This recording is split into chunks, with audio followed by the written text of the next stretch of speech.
थांबा बहिणींनो, मोठी बातमी समोर येते. 1500 नाही, थेट 2100 रुपये तुमच्या खात्यात जमा होणार आहेत का? सभागृहात मोठा गदारोळ झाला. उपमुख्यमंत्री म्हणालेत की मी जे बोलतो ते करून दाखवतो. मग उद्याच्या अर्थसंकल्पात खरंच 2100 रुपयांची घोषणा होणार का? राज्यावर 1,32,000 कोटींचं कर्ज असताना सरकार एवढा मोठा निर्णय घेणार का? की हा फक्त निवडणुकीपूर्वी दिलेला शब्द होता? 57 लाख महिलांना योजनेतून कमी केल्याची चर्चा आणि आता अचानक 2100 रुपयांचा मुद्दा. बहिणींनो, आजचा व्हिडिओ शेवटपर्यंत नक्की पहा, कारण आज आपण सगळे आकडे, सगळी सत्य परिस्थिती आणि उद्याच्या अर्थसंकल्पात नेमकं काय होऊ शकतं हे स्पष्ट जाणून घेणार आहोत. चला तर मग सुरू करूया आजची सर्वात मोठी अपडेट, 2100 रुपयांचे गणित आणि अर्थसंकल्प. मित्रांनो, उपमुख्यमंत्री एकनाथ शिंदे म्हणाले की मी जे बोलतो ते करून दाखवतो. त्यांनी आश्वासन दिलंय की 1500 ऐवजी आता 2100 रुपये मिळतील.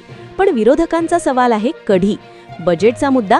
विधानसभेत विरोधकांनी ठणकावून सांगितलं की उद्याचा अर्थसंकल्प अजून प्रिंट झालेला नाही.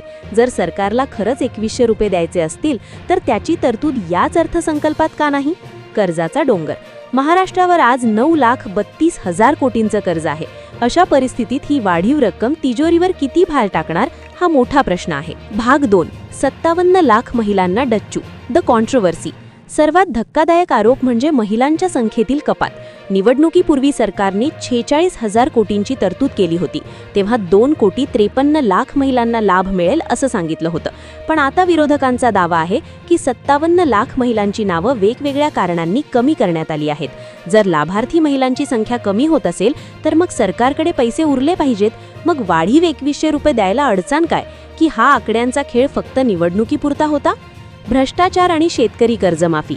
या भाषणात केवळ लाडकी बहीण योजनेवरच नाही तर सरकारच्या एकूण कारभारावर ताशेरे ओढले गेलेत.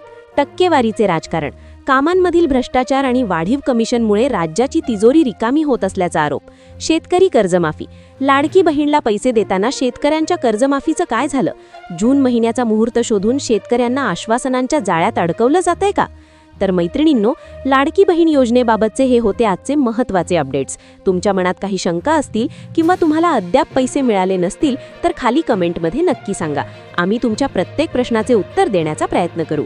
सरकारी योजनांची अशीच खात्रीशीर माहिती सर्वात आधी मिळवण्यासाठी आपल्या लाडकी बहीण अपडेट चॅनलला आत्ताच सबस्क्राईब करा आणि हा व्हिडिओ तुमच्या इतर बहिणींसोबत शेअर करायला विसरू नका. भेटूया पुढच्या व्हिडिओमध्ये. धन्यवाद.